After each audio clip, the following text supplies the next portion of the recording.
afternoon for this World of Learning webinar sponsored by Lepaya and Powtoon. We're just going to wait a minute or so for everybody to log in, and then we will kick off with Julian's session.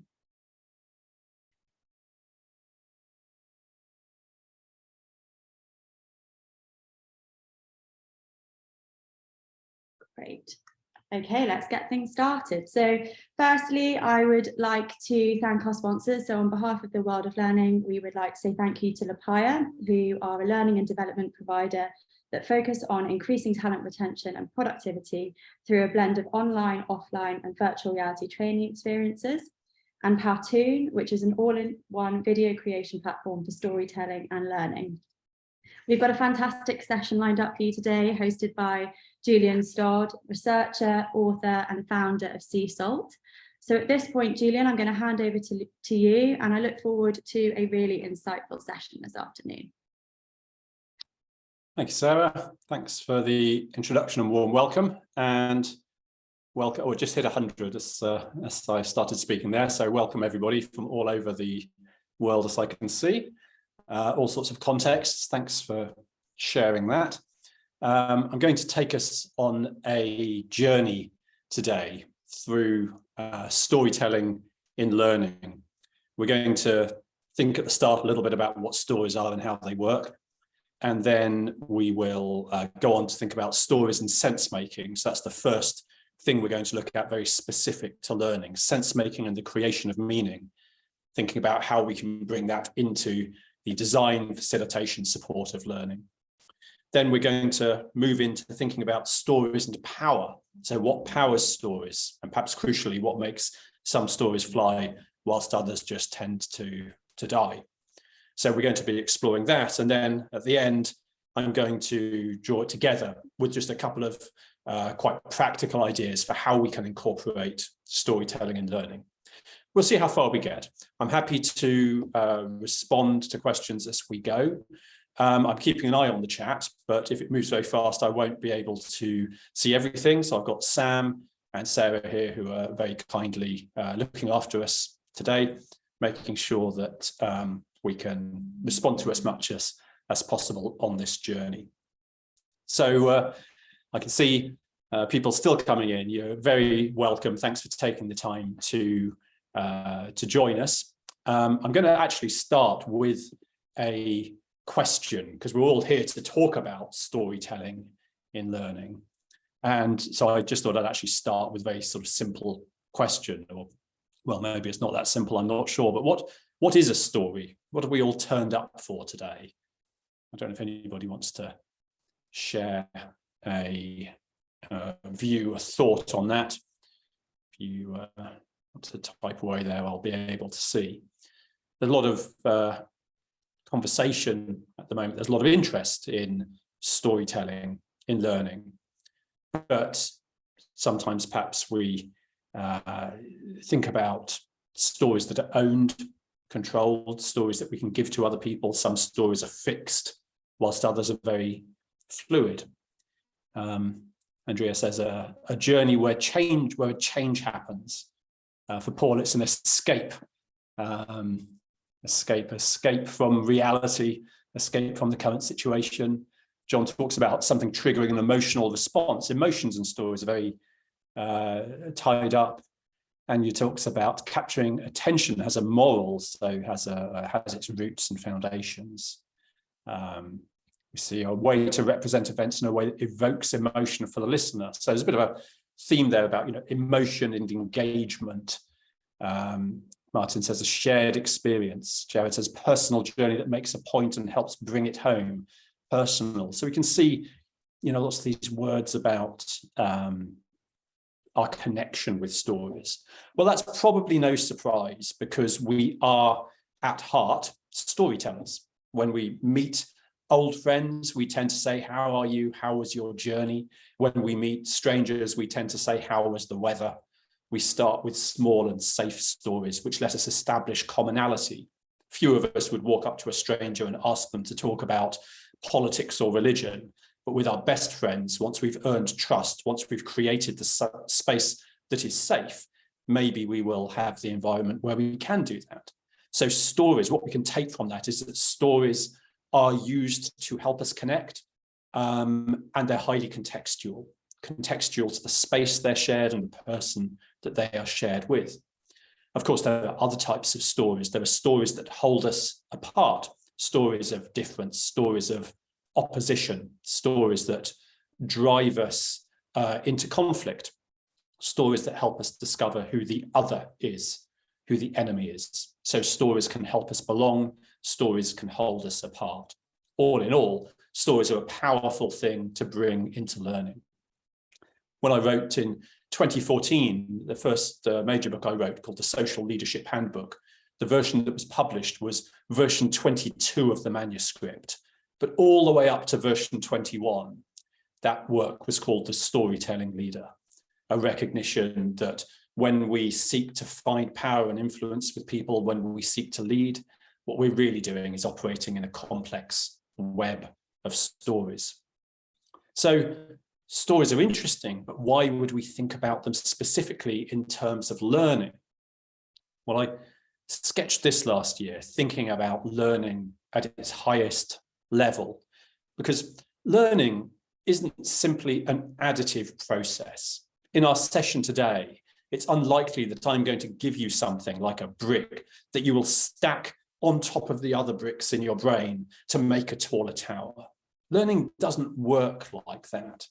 Learning can often allow us to take something we already know and fracture it. We can break it. We can break an idea apart with the new knowledge we have, the new perspective, the new way of looking at something. And then we move it round. Sometimes we say, that adds to what I know, that changes what I know. Of course, sometimes we say, you know what, this shiny new thing you've given me, it's no good. We cast it aside. Sometimes the outcome of learning is simply to reinforce what we already believe to be true. But at its best, it lets us break apart our understanding and weave it together in a new way. And that got me thinking about this idea of how we break ourselves and how we reconcile some of the pieces into a mosaic.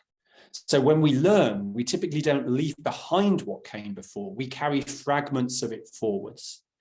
And this gives me the idea of making a mosaic. We could all be together today. We could break apart the things we know, and we could all decide to make a picture of a landscape with some mountains in the background out of the broken pieces. We'd all create the same picture, but we would have a different array of pieces within that mosaic. And that tells us that learning is not about all finding the same story. We may be exploring the same part of a landscape. We may be exploring the same idea, but ultimately the story that we build is our own story. We're going to look at that in a little bit more detail in a minute. But I'll just come back to this notion of breaking ourselves. This came out of an idea I'd written about in the Social Learning Guidebook, which said that disturbance is one of the most important things in learning, getting people to a place where they find disturbance. And disturbance is interesting because it's our motivation to learn, and it can be imposed from outside or it can be found from within. If somebody with enough power says to you, you have to learn this thing or you'll lose your job, that's disturbance. It's a motivation, it's a reason. You might not like it, you might not enjoy it, you'll probably do it, or you'll make an active decision. No, I'm going to get a different job. But there's another type of disturbance that comes from within. You learn about something, you read something, you become interested in it, you become curious, and you have a set of tools in your brain that let you start to unpack it. We can find disturbance within ourselves or within our tribes and communities. Those different motivations to learn, different models of disturbance can let us take things apart in a different way. So when we think about storytelling and learning, we may be asking, why are people coming together? Why are they coming to the learning? And will that impact the kind of mindset or tools that they bring to the experience? So let's start off thinking about stories and sense making. It's a funny term, sense making, making sense of things. Like, can you not just be given that? Do you have to make it? what's interesting, I'm sharing some new work with you here. This is the first time I've ever shared it with anybody. It's from my latest book, which at the moment is 3 chapters long. It's very short. The Learning Science Guidebook. It's a body of work that looks at what we can take from the discipline of learning science to help us design and deliver more effective learning. And in fact, I start this by breaking apart some old models. This taxonomy of knowledge is something which has been written about a lot, but I'm suggesting that we can evolve it slightly. The idea that there is data leading into information, information is processed into knowledge, and then I would argue knowledge moves into meaning, and the creation of meaning gives us wisdom.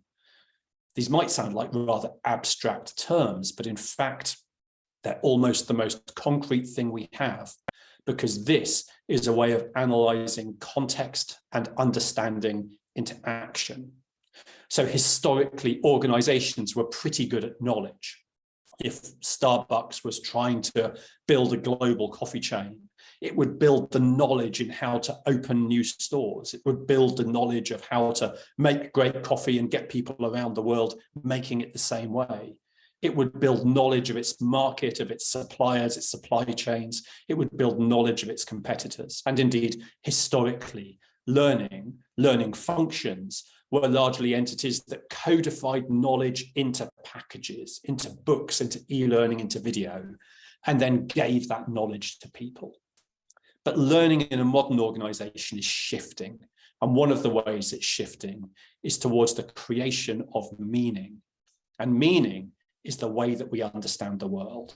The way that you operate today, the way that you turn up right now, is held within your understanding of context, partly based on the knowledge you have, but also on your understanding of the systems of power and the culture and the people who surround you. Meaning is the thing that we operate within. It's a funny thing. We create it and then we become trapped within it.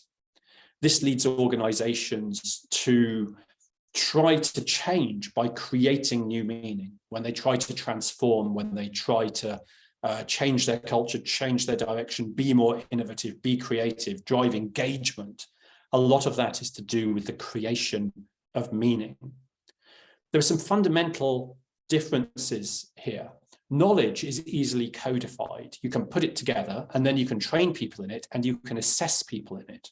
But meaning isn't created in the same way. Meaning is a little bit different. In fact, we could put it like this. We operate within an individually constructed and socially co-created framework of meaning. And that introduces one of the themes that we're going to explore today, the difference between the individual and us, between me and you and us together. So we create meaning in our own heads. We read things, we hear things, we watch things, we see how others behave, and we build inside our head a view of how things work. People describe this very clearly. In my research looking at culture and how people join culture, they describe that they learn how that culture operates anywhere between 3 hours and 3 days. They describe a very rapid process of tuning in. An example might be if at the end of the day, everybody leaves a dirty coffee cup on their desk and walks away, leaving it for the cleaners, then you're more likely to do the same. If everybody washes that mug up and puts it away, you're highly likely to do it the same. We learn how to belong. We learn where we sit within a structure of power. We learn how things are done. We build that as an individual picture.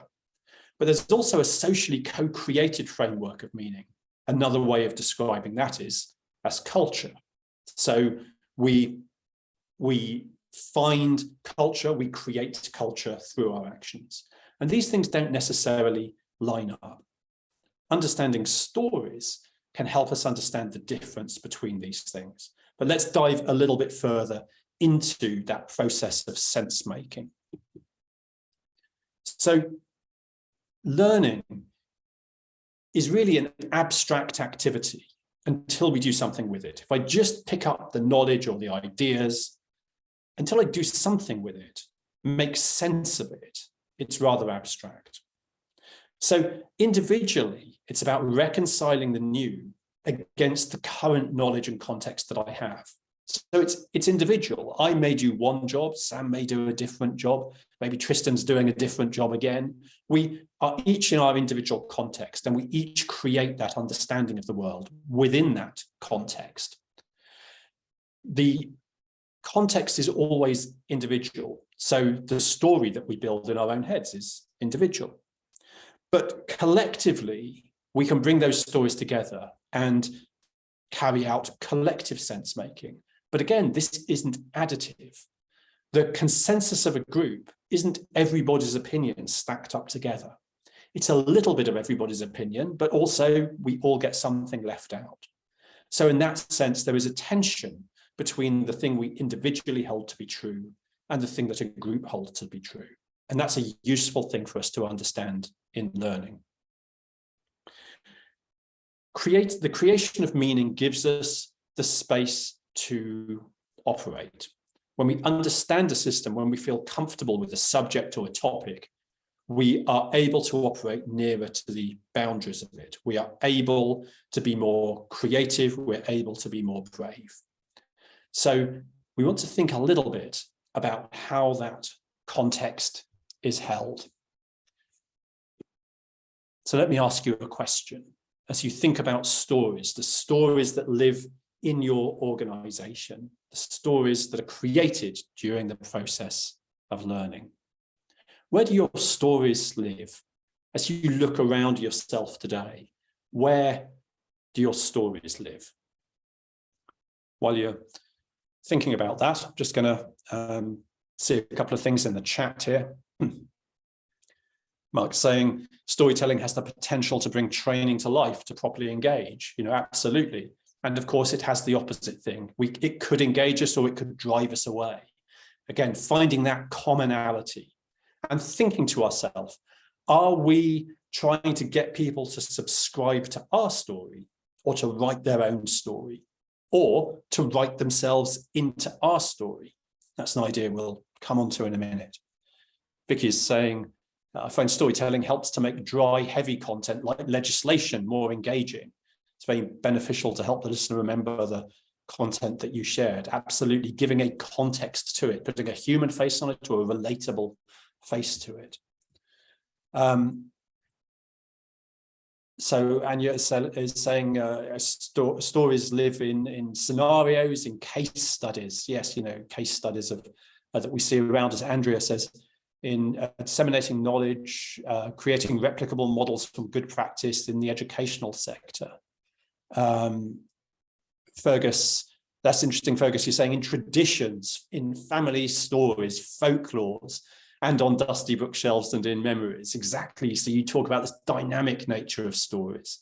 One of the things I've been writing about recently is the folklore of failure, the way that failure is held. This is a global research project I'm doing this year, looking at it across 60 odd of the FTSE 250 companies and looking at how they handle failure.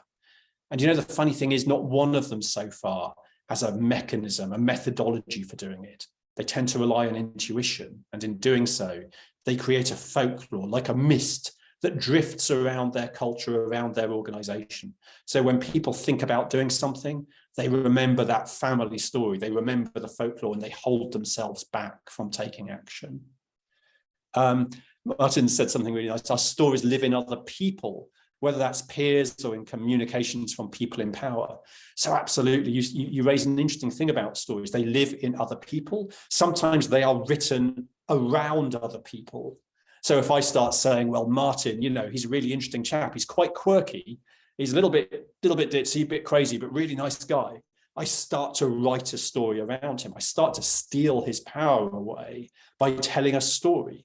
Stories don't just take place against a context. They paint or create that context. Wendy's saying stories live in thoughts, feelings, objects, experiences, self, family, environment, everywhere. Absolutely. We are surrounded. We operate in a web of stories. And Hafiz, joining from Nigeria today, a professional illustrator telling his stories through pictures and designer. I need storytelling training to make my skills more pronounced, to work out how we tell pictures in these different languages. Because of course we tell stories with images, we tell stories through motion. Dancers tell stories through the movement of their body. In fact, I use a term from dance, choreography. When we're designing learning, we need to actively think about the choreography. You know that just as there is a written notation of language, the words that we see on the screen, so there is a written notation of dance. In fact, there's more than one. There are a number of written languages of dance. One of the most interesting ones uses a grid-like structure with a stick figure to represent the positioning of the body in 3 dimensions. Your hand should be in this cube here. Your head would be positioned here. But then interestingly, a dancer will take that written notation and inject themselves into it. 10 dancers could dance against that same written notation, and yet only one of them would do it beautifully. So the way that people write themselves into a story is important. So let's think about this. Where do stories sit within our organizations? Well, we can usefully think about 3 different places. And this is where we can start to think, what do we do with stories in learning? Imagine 3 types of story. There's the individual story, there's the co-created story, and the organizational story. Now, this isn't really true. This isn't the only things there are, but just imagine these 3 spaces. Now, individual stories are interesting because the individual story is the story in my head. And what that means is I'm the only person that gets to say if it's true or not. And you never get to know what it is unless I choose to tell you. So individual stories are kind of self-validated. I just get to choose if it's true, and I get to choose whether to break it, and I get to choose whether to change it. It's uncontested because, there's a limit to how much I can argue with myself. And it's authentic because it is me. In many ways, the story is me. Indeed, some neurologists would argue we are nothing but stories. There are 2 dominant views in neurology. One says there's someone in here that is me, and then around me I project this carousel of stories, which are the ones you interact with. Other neurologists would say, well, there is a carousel of stories that surrounds us, but there's nothing in the middle. We are just stories. The second type of story, co-created story, that consensus-placed, moderated version. When we build a story together, we hold something back. We're unlikely to share every nuance and detail of what's in our head. So there's always a tension between the individual and the co-created story. And the final type of story, the organizational story. The organizational story is often much more static. It's beautifully crafted, often beautifully presented, but it's pushed out. It's safe. Organizations rarely write highly contentious stories, and it's imposed upon us. So we live between these things, the individual narrative, the co-created narrative, and the organizational narrative. And in understanding that, we can think about some of the core principles of social and collaborative learning. If we are going to create learning which is more of an experience, more of a journey, one that is taken both individually and together, then we're going to need to engineer space for all 3 types of story. The point of a social collaborative story is not to get people together, show them the formal story, and beat them around the head with it until they remember it. That's not socially collaborative. The point of social collaboration isn't simply to get together and write this fantasy narrative that goes off in any direction. That's of no use to the organization. And the point of learning isn't just to let us build an individual narrative that we never share with anybody. So what is the point? Well, the point is really to do 2 things. It's firstly to earn the right to hear what is in people's heads, to hear diverse narratives. And therein you uncover one of the core differences between legacy models of learning and more contemporary social collaborative models. A legacy model would seek to impose one narrative on people. In social learning, we build diverse narratives. And in doing so, you uncover one of the challenges. If everybody is telling a different story and every group is creating a different story, how are you going to assess it? What's the truth? Well, you can answer that by attacking the question itself. The truth is the thing that people create. What we need to think about is what they do with it, the creation of meaning, the action that people take. And that's another key aspect of social learning, is that the putting it into practice happens within the learning experience itself. In formal models of learning, we often give people the knowledge and let them loose in the world.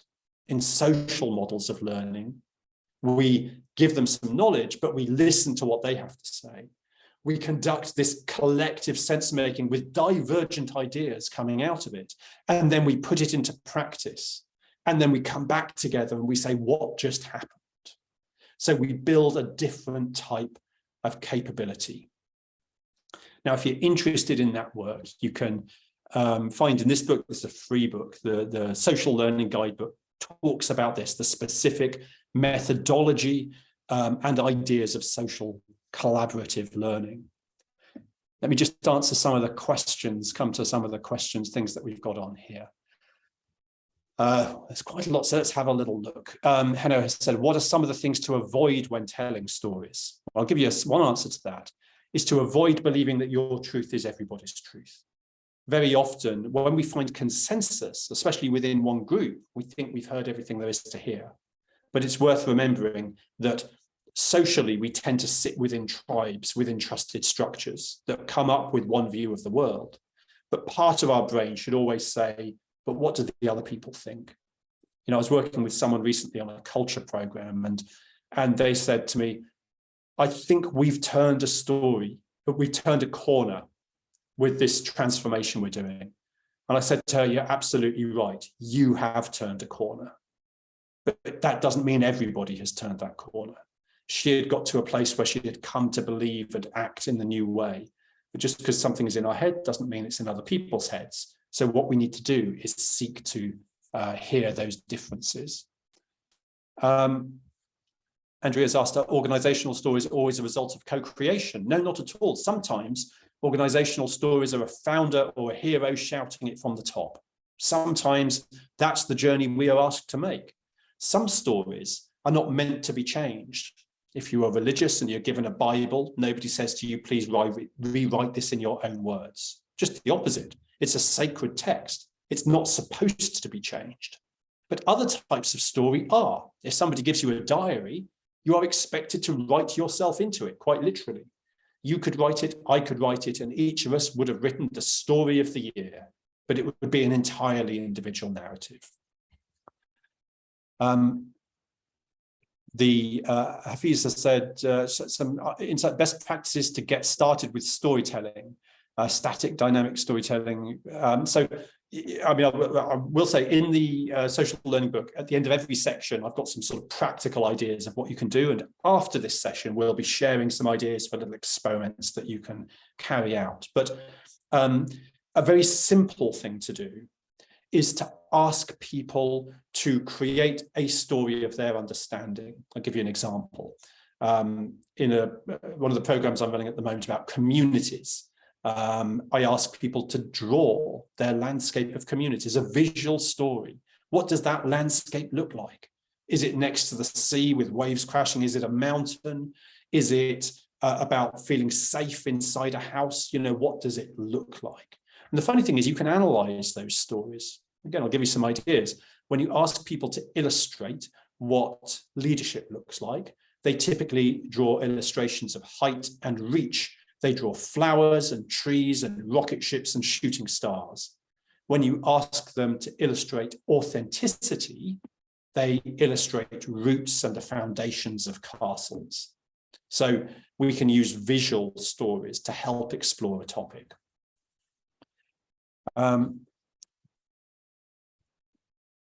Sarah's mentioned the Eden Project, which is interesting. That's a story, it's a social movement. We'll come on to that later, Sarah. I'll try to remember to come back to it. How do groups find the momentum in their story, a shared narrative to act within? Well, let's move on to our next section. I'll just share some contact details just in case you want to follow any of this work afterwards. I thought I'd put this here so I don't forget it. You can find me easily on LinkedIn. I write and publish every day. Imperfect work, just the evolving articles around this with an illustration normally. You can find those on the blog there.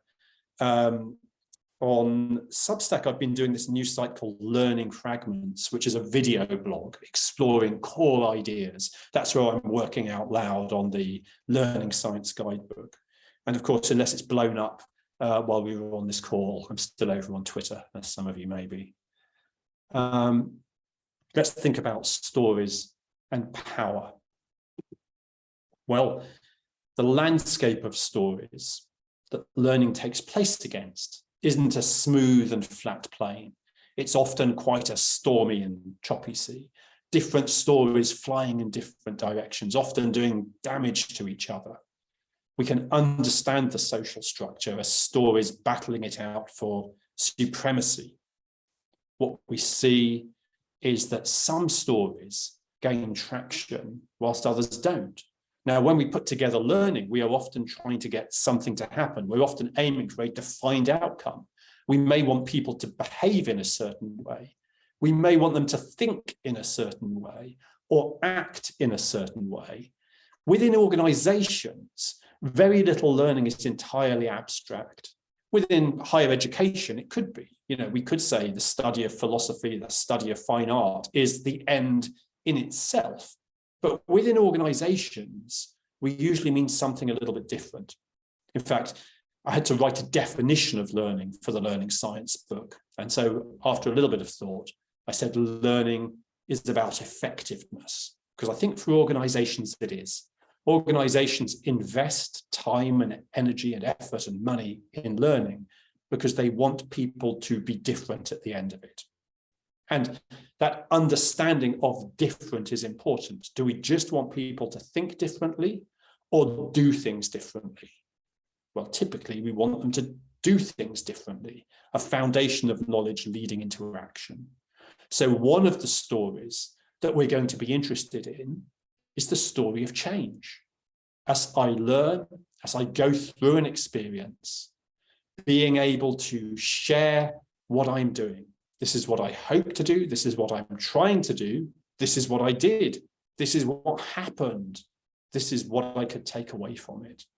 That takes you between the individual narrative and the co-created narrative, moving individually into planning, moving into action, collectively into sense making. What just happened? What lesson could we take out of it? How could we challenge each other?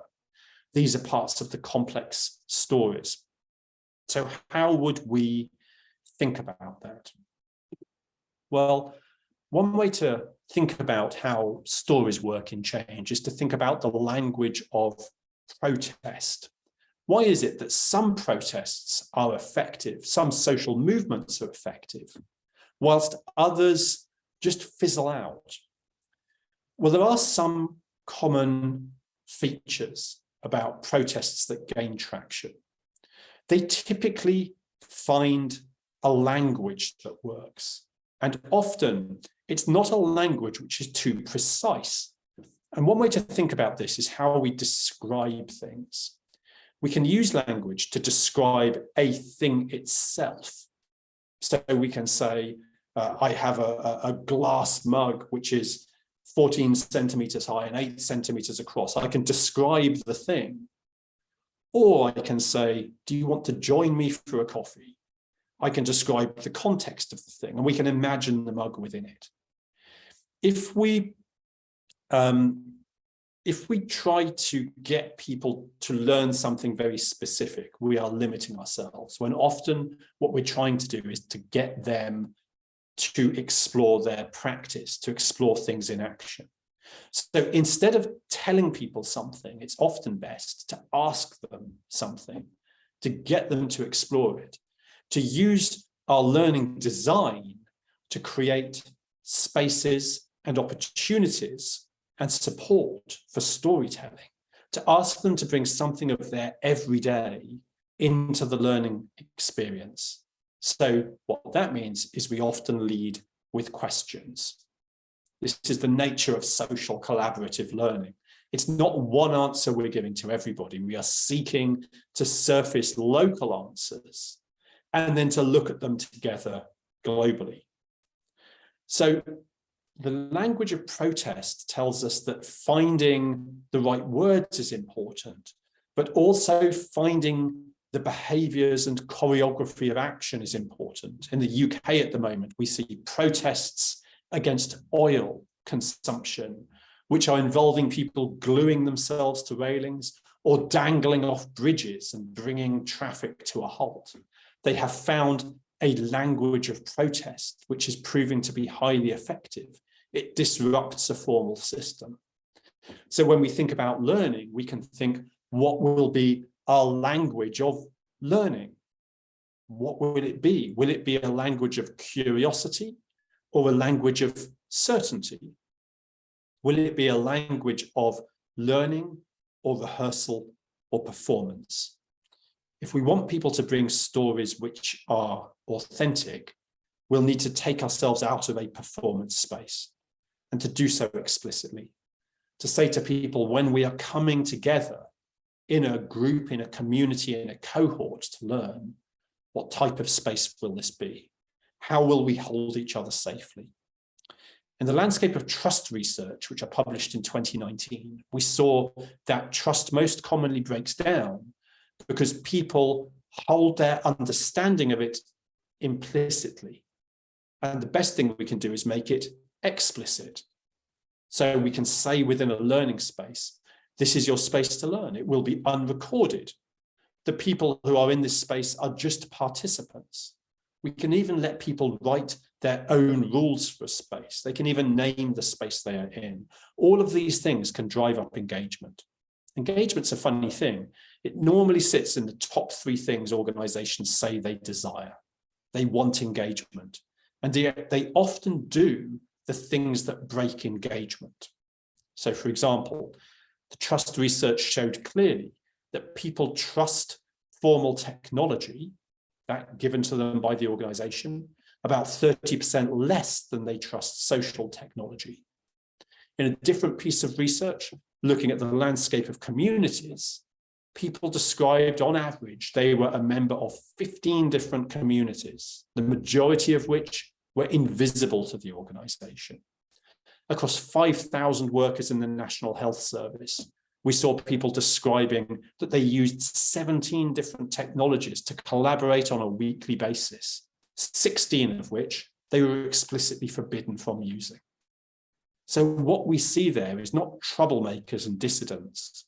What we see is that people have conversations that flow between spaces, often based on convenience and safety and permanence and ownership.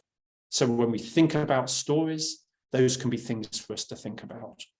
Who owns the space that people are speaking in? Is that the only space that they will speak in, or will they take those conversations elsewhere?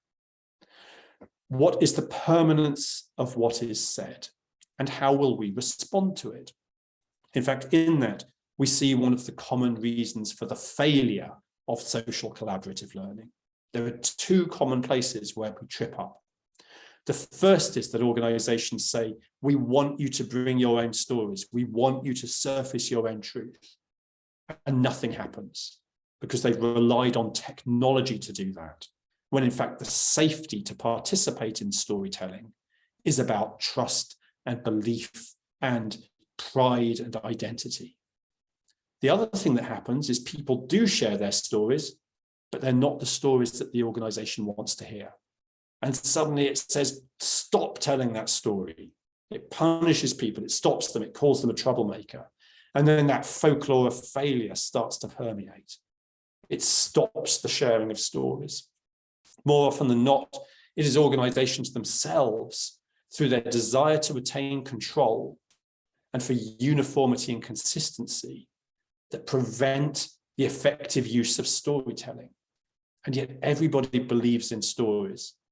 In one of the major technology companies, when I surveyed them for what they look for in their leaders, 70,000 people globally differentiated in different cultures, identified 69 different traits of leadership. And the number one thing they looked for was authentic storytelling. We connect with stories.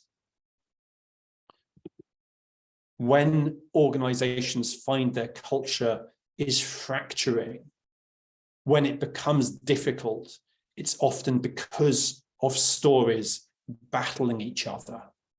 And in that kind of environment, it can be incredibly hard to get your story heard. In fact, let's think about this a little bit more. Why is it that some good stories get washed away? Why is it that some stories fail to get heard? Let's see if anybody wants to think about that, to throw any ideas or thoughts into the chat. Telling a story is not the same as getting it heard. And it's not like your stereo. You can't just turn the volume up. The amplification of stories in social contexts is a social phenomenon. Getting the story in a format that can be picked up and carried can be something that we think about in the design of learning. So Harry says they can be badly told. Exactly right. I had to give feedback to the chief exec of a technology company, big one, the other day. He said to me, how did I do in that session? You had a big town hall, everybody turned up. I said, badly. You came across as hesitant and you spent 40 minutes building up to telling your story, when what you should have done was just get into your story. Their fear led them to spend too long setting the context of the story before they ever told the thing. Sue says the power balance. Well, power is really fascinating. If you're interested in that, I've just published an inquiry framework about power. Sam will be able to dig out a link for us in a minute. I'll put him on his toes. Power is interesting, gradients of power, and the way that it can be easier to push stories in certain directions. But interestingly, it's not just that people with the most power in formal systems can push the story down. Sometimes subversive stories bypass the gradient of power. They have their own gradient. They go around the side. They come up from behind. So understanding power is important.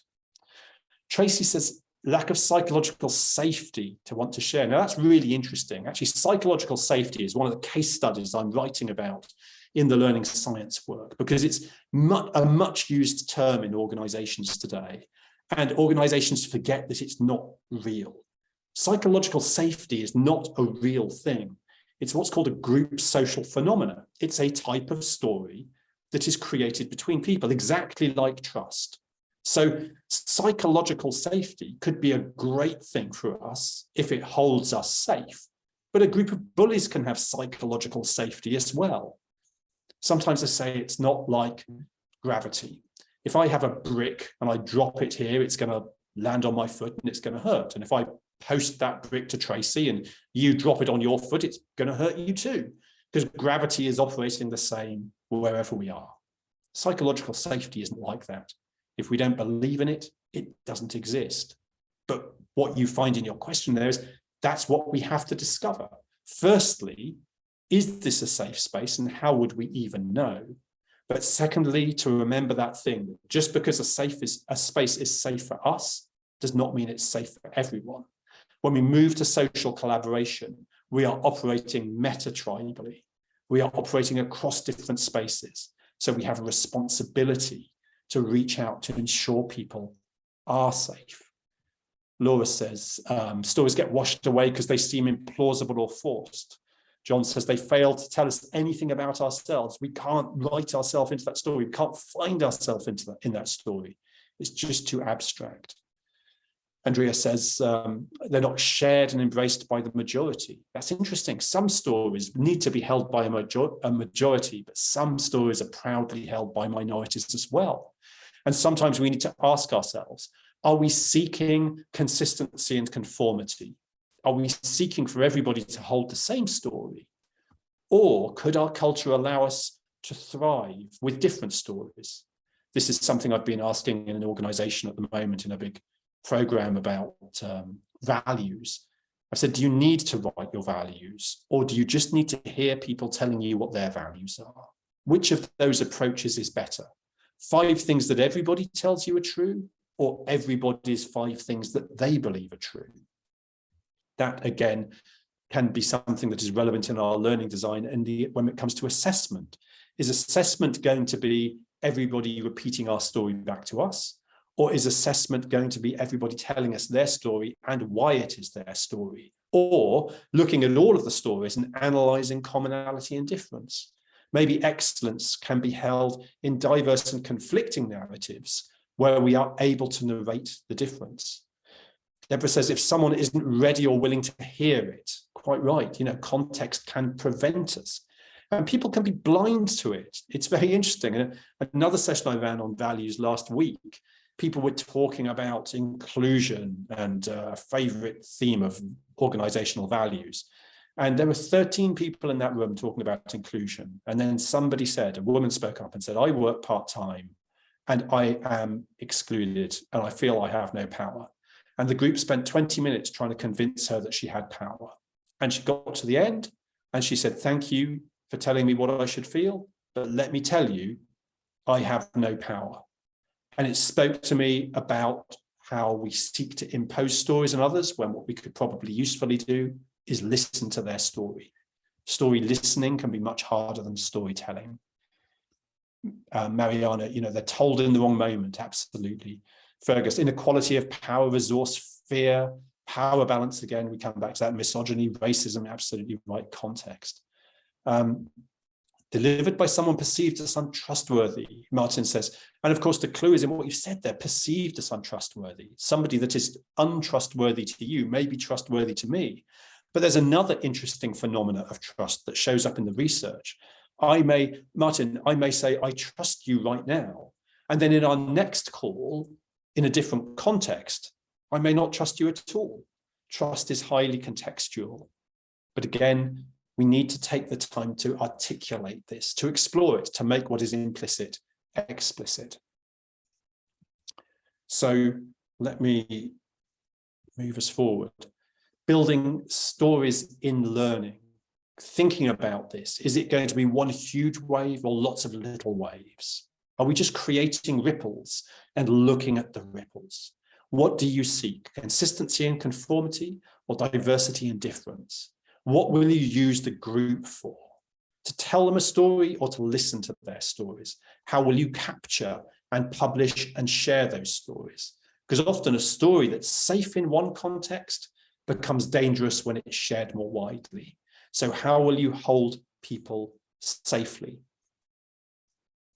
Fergus asks, what makes a story good and therefore some as bad? Well, of course, that's like asking me, what's your favorite film, Fergus? You may say a story is good, I may say it's bad.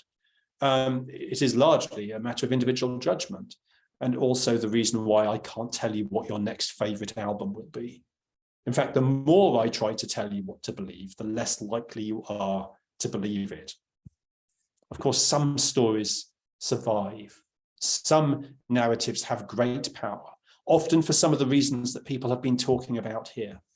If they are deemed to be authentic, if they have space where people can write themselves into the story, where they can make it their own, it is more likely to fly. Well, let's move into our third and final section. As we do so, I mentioned the learning fragment site. This is my most vulnerable, most fragile work. This is the space I'm working on, the Learning Science Guidebook. It's an experiment in taking apart my own learning. I've written 17 books, and the only thing that tells me is what I used to know. This is the place where I'm trying to find out the new stuff. I'm trying to take apart and graffiti and vandalize some of my own certainty. That's where I'm sharing that work. Let's use our time together to think about storytelling in learning. How can we forge storytelling into learning? quite practically, how do we build it in there? Well, let's think about a couple of key ideas. One is the idea of story handles. And imagine it like this. Imagine that the story we are using in learning is a suitcase. It's a big suitcase.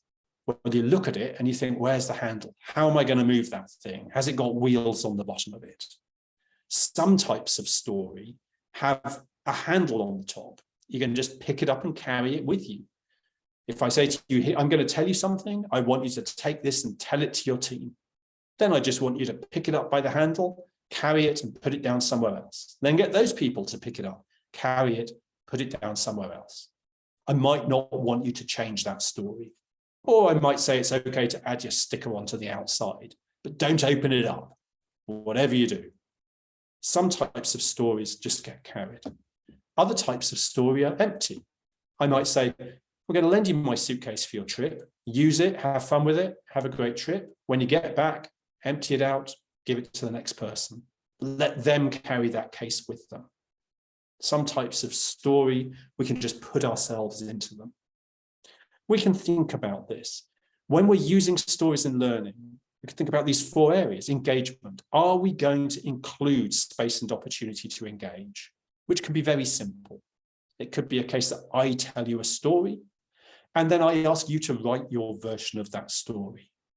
So I give you the space. I say, this is what I want the story to be about. I put a frame and a boundary around it, but I want you to fill in the detail in the middle. Some stories invite investment.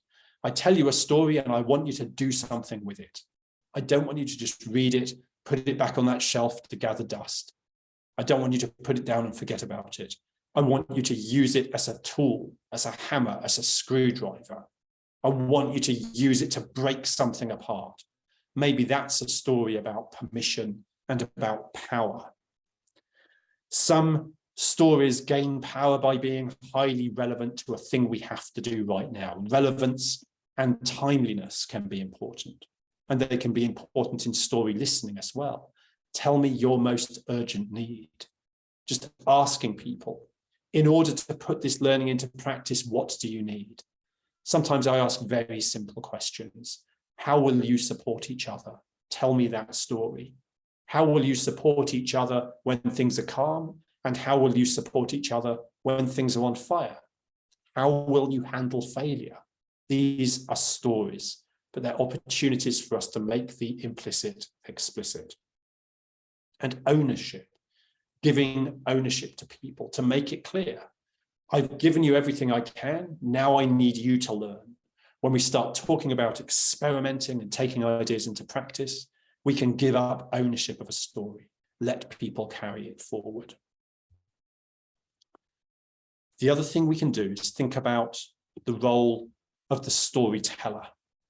This is likely to be something where we can build greater strength in our learning teams. In fact, I normally say when people ask me, who should we employ next within our learning function?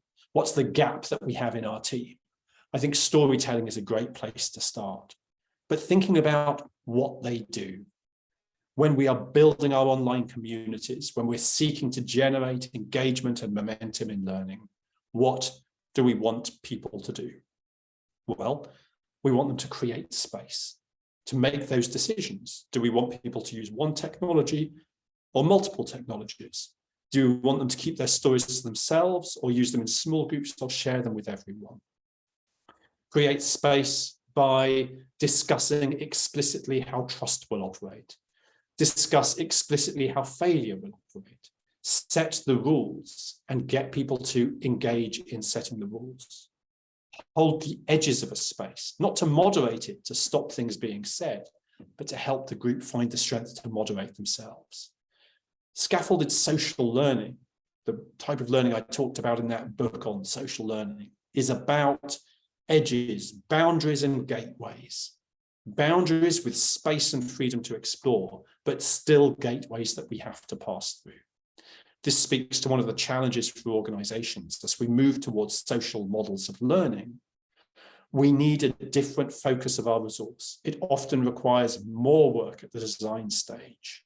more work at the facilitation stage, but less of the creation of hard assets. So our budget gets spent differently, but it doesn't necessarily mean that it's cheaper.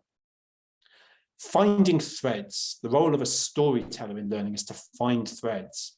Every time we bring people together for a session, to ask the question, who is our storyteller right now? Who will carry the story forwards? You can do very practical things. Often when I work with cohorts, I ask the cohort to nominate a storyteller who will carry that learning into the next cohort. They will represent the story. They don't just publish a story and post it like Amazon. They carry it like they care for it. And then they take it apart and work it again. Again, you start to weave connection and strength in. Connecting people up. So organizations are social structures, but it's not like when you put a drop of ink in water and it diffuses through the whole thing. Social structures don't look like that.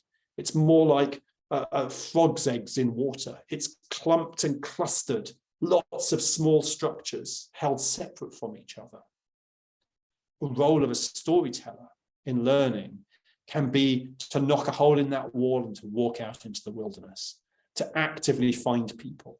And this is important. In the research on communities, we said that we saw the most important communities people are part of are communities that they were invited into. Storytellers don't respond to everything, tell people they're wrong, or colonize a space with formal power. They shouldn't seek to own or control it. They shouldn't dispute people's truth. If we've earned the right to hear a story, we shouldn't tell people it's the wrong one. Andrea asks a big question there at the end. What's the relationship between stories and truth? Why people can be often and easily pushed into believing fake stories, even if they're completely implausible or unfounded? Well, again, your answer is in there, because they're only unfeasible and unfounded to you and to I. Our arbiter of truth is often less clear than we may like. So some people externalize the moderation of truth into things like a scientific methodology, but other people don't. And often it's worth remembering that everybody's truth is equally valid according to their local version of the truth, and hence lies much of our conflict. If you're interested in that work on community building, you will see the Community Builder Guidebook's practical approaches to building learning communities. Will sit in there. So I've tried to address some questions as we go. I've got time for maybe one more question at the end here. If anyone throws a question in, I will also stop sharing there as we come to the end of our time. Thank you so much for joining me today to explore stories and storytelling in learning. Thank you to World of Learning for hosting, Lepaya and Powtoon for sponsoring that session with them.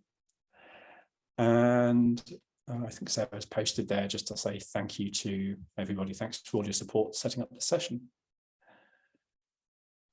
We will be sharing a follow-up with you by email. That will come, a little summary of what we've explored here. If you have any questions, please reach out anytime.